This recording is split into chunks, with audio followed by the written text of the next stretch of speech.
YouTube, YouTube, my darling YouTube. I haven't been here in so long. I've missed you so much. I've had such a great need to conversate with you. That's why I thought I'd come back today and do some conversating. The two main subjects I'd like to hit on are the Rock and Roll Hall of Fame and baseball. We'll start with the Rock and Roll Hall of Fame. Are you one of those people that likes good news first or bad news first? Okay, I like bad news first. So you take it in, it sucks, and then you leave with good news as the last thing you heard. So the Rock and Roll Hall of Fame, it's not a lot of people's favorite thing in the world. It's some people's favorite thing in the world, but not a lot. Baseball, a lot of people's favorite thing in the world. So I got my official ballot. I got these two cats that like fight. It's like a boxing match. Okay, Loki and Mickey. Loki, of course, the evil half-brother of Thor, banished from Asgard. And Mickey, of course, I'm gonna fucking kill. If he goes in that box, he goes in this giant box I got here. I don't mind that he goes in the box. It's just that he starts running around in the box and I can't do my show. So here is the official ballot. Now there's like 20 people up for induction into the Rock and Roll Hall of Fame. And they give handsome Dick Manitoba an official ballot. I don't get to vote on the 20. I get to vote up to 5.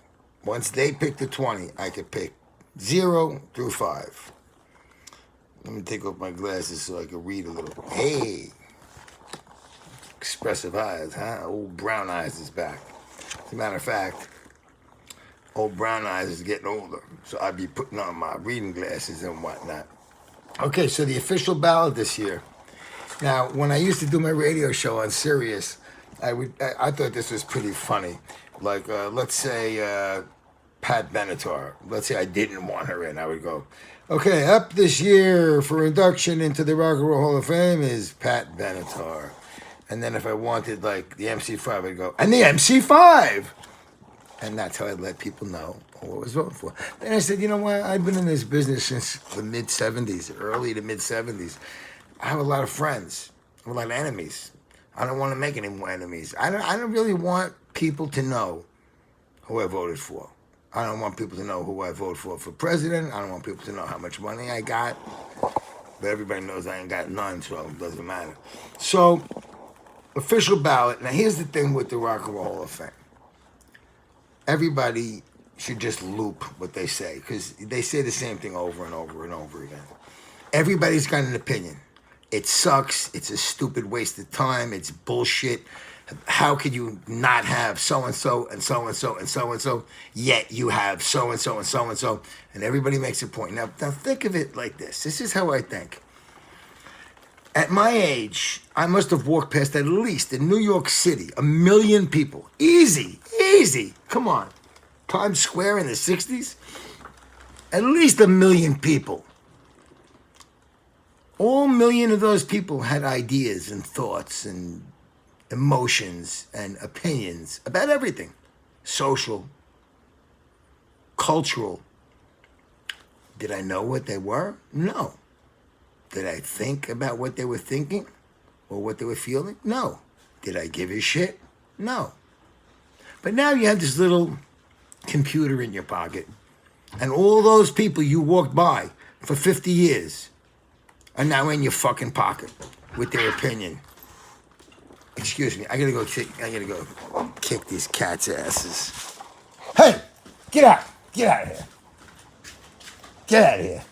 I beat the shit out of you. See, that's Loki. He's like the old man. He just sits here relaxing. And then Mickey fucking, I don't know if you even got Loki. Mickey fucking jumps on him and they just start fighting. Okay, let me get back to you. Fucking cats. It's easier taking care of a teenager. So like I say, there's all these people, and you didn't care what. Now they're in your pocket, and they're all espousing their opinions online, and you have 50 million people, and just make a loop. You know, the people who don't like the Rock and Roll Hall of Fame would think it's useless, piece of shit. Make a loop. Play the same fucking loop because you say the same fucking thing every year, and it's boring. How come this guy didn't get in? This isn't rock and roll. People used to come to me at the Underground Garage, the radio station I worked at. They went, "That's not a garage song." I mean, how fucking linear does everything have to be? It can be called the Underground Garage and have a wide variety of music. It doesn't have to be, here is the history of garage music, and that's it. Okay. Okay. I want to know who you think belongs this year. We got Ms. Pat Benatar. Now, usually, I think, usually they go by a combination of sales, but I think what's really important to them is the effect they have on the art, on the music. Like the Ramones. The Ramones never sold any records to speak of. They sold 4 billion t-shirts, but they were important. They influenced. Patti Smith never sold 1 billion records. I mean, she made a nice living. She makes a nice living. But she influenced 1 million people. You know, these people influence. I think that's more important even than selling records. Otherwise, it'd just be, you know, who sold 12 million albums. So you have Pat Benatar up this year. Depeche Mode, who's been big for God knows how long. They still sell out like 2 nights at Madison Square Garden. And the lead singer is sort of a friend, not a friend of mine. He's a strong acquaintance through some other close friends. Real cool guy. The Doobie Brothers. That's an interesting one. I have to think about that one. I actually like the Doobie Brothers. Whitney Houston, gorgeous voice, stunning voice, tons of hits. I mean, did Whitney Houston, did women go, I want to be a singer because of Whitney Houston? Or did they just go, she sounds beautiful and her songs are great? Judas Priest. I'm not the biggest metal fan in the world, like hardcore. There's like 3 hardcore songs I like in hardcore history. And there's a bunch of hardcore kids that, well, they ain't kids anymore, they're in their 40s. But I like them personally, but I just don't like the genre, you know? I like Ray Davies, and I like Lennon and McCartney and Brian Wilson, you know? I'll even go further, Otis Redding, Stax Volt. But if you're gonna think seriously about putting a heavy metal band in, Judas Priest has to be up there, along with Motorhead, who's also up there. I mean, Lemmy is one of a kind. Love Lemmy. Rufus featuring Chaka Khan. Kraftwerk. I think the Führer liked Kraftwerk. I think that was his favorite band when he was summering in Berchtesgaden with Eva Braun. Anyway, Kraftwerk, they are the kings of synthesizer music. Are you a big synthesizer music fan? Then you would vote for Kraftwerk. Dave Matthews Band, super, super popular. Again, I personally don't know. I'd have to look into it. Were they influential? I can tell you this, a great name for a band. The Dave Matthews Band.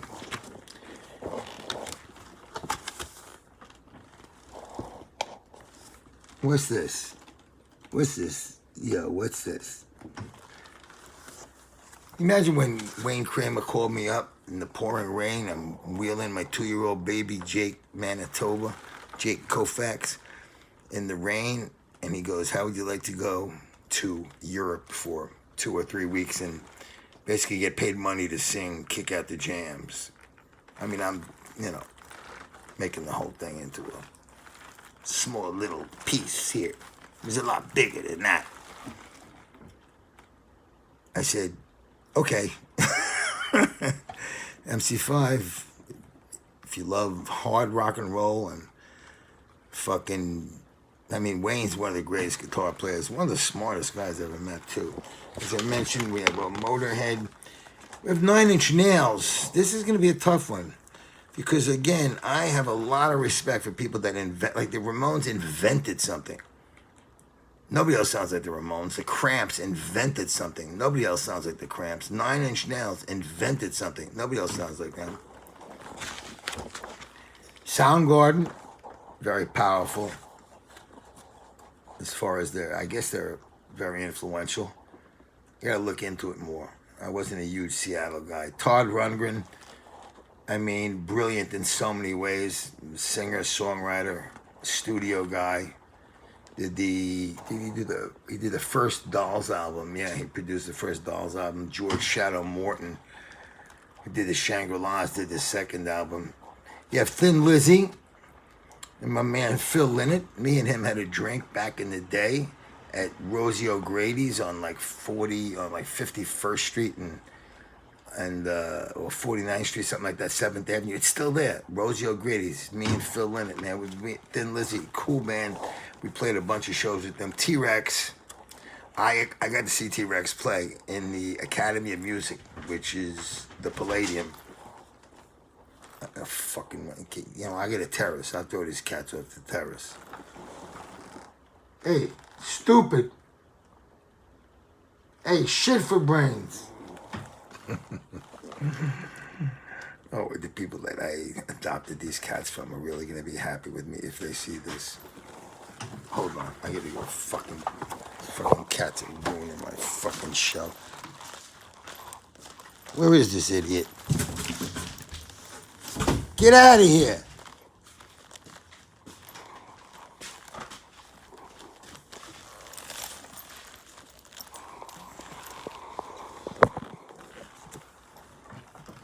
It's too fucking dark here. Hold on. Mickey, I'm gonna fuck.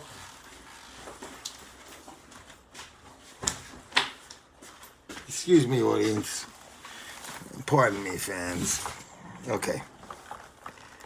Like I say, Thin Lizzy was cool guys to play with. T-Rex I saw in the Academy of Music, which was the place that became the Palladium. And I love T-Rex. Mark Bolan, a Jew. Real name is Mark Feld. Always been a big T-Rex fan. One of the great glitter bands. So we got Todd Rundgren. We go back there. So I tell you who I got. Oh, here. The Notorious B.I.G. My son, Jake, is a big fan of Notorious B.I.G. My son, Jake, is a big fan of hip-hop music. And I said, well, he sold records, right? He was successful, yeah. And was he influential? And he goes, the Notorious B.I.G. is a direct influence on Jay-Z, Eminem, and Nicki Minaj. Nicki Minaj don't do it for me. I can't deal with giant asses and giant tits. Maybe giant real tits. No matter what, I can't deal with giant asses. Now, Eminem, my son turns me on to a lot of hip-hop. I try to keep up a little with the kids. And Eminem is the man. And if he influenced Eminem, that's big. No pun intended. That's really big. So I have to, at least think about it out of respect to not just being... Wait, it's too late now. I have to just think about it as out of respect to just not, being a guy who only votes for guys from the 60s and 70s. So here's what I've narrowed it down to out of, I think there's 20. I didn't count. It's one possibility, one yes, 3 yeses, 3 possibilities, and 4 yeses and 3 possibilities. So I got to knock 3 down because I'm going to use all 5 up. I got to knock 2 down. 4 yeses and 3 possibilities. Oh, shit. I got to knock 2 down. I'm going to use all 5. One year I voted for 1. I'm going to use all 5. So that's what I got to do. That's my job in the next week or so. Knock 2 down. All right. So that's the Rock and Roll Hall of Fame.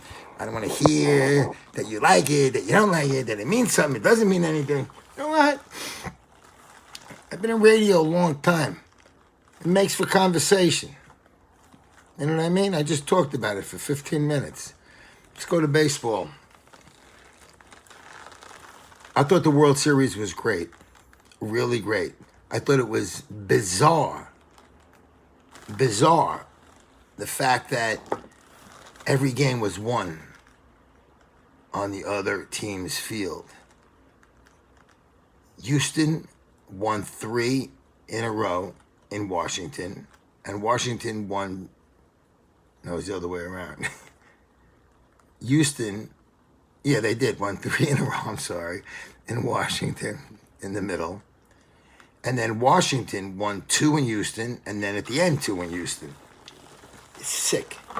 It was sick. And at any moment, except for a couple of games, at any moment, it almost seemed like it could go either way.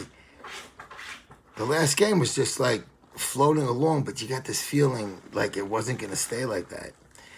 And I thought Houston was the best team in baseball, but Washington had, I think, the best record since middle May. Stop it. The whole show turns into me yelling at cats. That's a great show, huh? So I thought they had the best team with the least amount of holes. But this is the shit. It's all, I got this expression. I loop it. I say the same thing every year. That's why you watch the games. That's why you watch the games. Because Houston was supposed to win. You have to watch the games. Because Houston didn't win. It was like 90 years since, when I was a kid, Washington was the worst team in the league. There were 10 teams. They were number 10 every year. They were the worst team. Like 24-game losers every year. So I really enjoyed the World Series. When the Yankees are not in it, I'm not emotionally involved. I'm like a clinician, like a baseball scientist. In the middle of the season, 162 games, you get up to take a piss, you go get a cold drink, somebody hits a home run, I missed the home run, big deal. Baseball on the World Series, during the World Series, forget about it. Every breath, every windup, every pitch, it's like through a microscope. So I love it. 7th game of the World Series, fucking straight up religion. What am I going to do with my Yankees now? You think the Red Sox, they're going to let the Red Sox, they're going to let the Yankees do what they did? They're going to be in there. Yankees have a great bunch of young players. And some guys they got that they didn't know were that good, are that good. I think the big problem, the one that just eats at me and eats at me and eats at me, is like they didn't know Judge was going to be Judge, so they went out and spent like $300 million on a player that's not worth it. Not worth it. Giancarlo Stanton, he hit 58 home runs for Miami, a football city. They do like 15,000 people at a game if they're lucky. No pressure ever, so he hit 58 home runs. Mediocre fielder. So we get a mediocre fielder who strikes out a lot, hits a lot of home runs, like Dave Kingman, and it was like $300 million. And we need pitching. So we went out and we got like Hap for 38, a 38-year-old guy. You know, if he was our 7th starter, I'd feel okay. We got the other guy, I can't think of his name, the lefty. He's pretty good. He's number 4. He'd be as good as number 4. Tanaka, number 3. Then we got the Spanish kid, I can't remember the names, the idiot who hit his wife right during playoffs. He's not great yet, but I think he can be a number 2. And then we have a guy who we can consider having a number 1. What we need is to fucking throw chunks of gold. That's right. Spend stupid money now on a pitcher. An absolute stud, stone cold, number 1 stud. You give him a 6-year contract. He'll probably, in this day and age in baseball, you got to give an extra year or 2. You got to throw money in the garbage and hope you get lucky the last year or 2. The 2 guys on Detroit, they were supposedly done or, on their way out. And, they've had like 5 great years. You got to throw stupid money at somebody for 5 or 6 or 7 years, all right? Let's say you get 5 great years out of them. So then you got these 2 Spanish kids who are both going to be really great. The other guy, you got the lefty, Tanaka. Now you're talking with the relief staff. You're talking about a really good team, a real nice mixture of young and old. And the young guys have another year of experience. So I feel really good about the Yanks. But as usual, and I say this every year, it's like Houston has like 3 or 4 holes to fill. Yankees have like 10 or 12. And that's not necessarily to fill, but 10 or 12 question marks. Like, well, what's going to happen with Hap? Where is he going to belong? What are you going to do with this $300 million play? He's going to play every day? So you can have 2 monsters in the lineup who hit home runs and strike out. And you know what they're going to do against great pitching? They're going to strike out a lot and strike out. And then you got that guy LeMahieu. Give them fucking lessons how to hit a baseball. Hit a baseball the opposite way. Hit it where it's pitched. Get a single. Drive in a run. Stop striking out, you assholes. And I'm not talking about Judge. Judge just has to learn how to be more picky with the strike zone and not get suckered by the same pitch over and over and over again. The sad part of that last pitch, I'm sitting here with my son on the couch, and this is it. This is the last pitch of the season, strike 3 or whatever fucking happened. And I started getting depressed immediately. Now, this is a Manitoba loop. This weekend, it gets darker earlier. It's getting colder. The visual impact of women's bodies as far as a turn-on goes diminishes. Men are visual beings. They get bundled up like Colorado lesbians that are mountain climbing in puffy jackets and Granny Clampett sneakers, shoes. Oh boy, I guess I'm going to get in trouble with somebody. So, there's a natural, to me, like body depression, mental, physical body depression, that everything depression that happens in this weather. Less daylight, less sunshine. It's sunshine. Yeah, you get a little skin cancer, but it's good for you. Vitamin D. Less beauty of women to behold because they're all bundled up. You got basketball. It's a great sport. I like watching it with my son. I'll watch a football game every now and then. I'll watch the playoffs mostly and the Super Bowl. But I don't love football. I don't have like a passion. I like the Oakland Raiders. I don't have a passion for football. I like basketball. And hockey I don't watch. I love the UFC. Big UFC fan. But it's baseball. My father gave me baseball in the Bronx with Mickey Mantle. I gave my son baseball in the Bronx with Mariano Rivera, Derek Jeter. When he was little, and I had been taught this, you got to take them home when they want to go home. Wherever you are, if they say, I want to go home, you got to go home. When he got a little older, like maybe 9 or 10. He said, I want to go home. And then I see Mariana running in from the bullpen. I said, no. He said, why not? I said, because the great Rivera is on his way in. And one day, whether you have kids or not, you will tell kids, I saw the great Rivera. Just like I can tell kids, I saw the great Mantle. I saw the great Koufax. I saw the great Clemente. I saw Whitey Ford. I saw Yogi Berra. You want to tell them that, you're staying. We're watching Rivera. So baseball was handed down to me, handed down to my son. It's a father-son thing. I'm sure girls get into it with their mothers and fathers too. Because to me, it's the greatest game ever. It's one of the reasons I'm glad to be on this planet. I heard someone the other day going, I'm investigating why I'm here. Do you ever think about the reason why you're here? I like to fuck.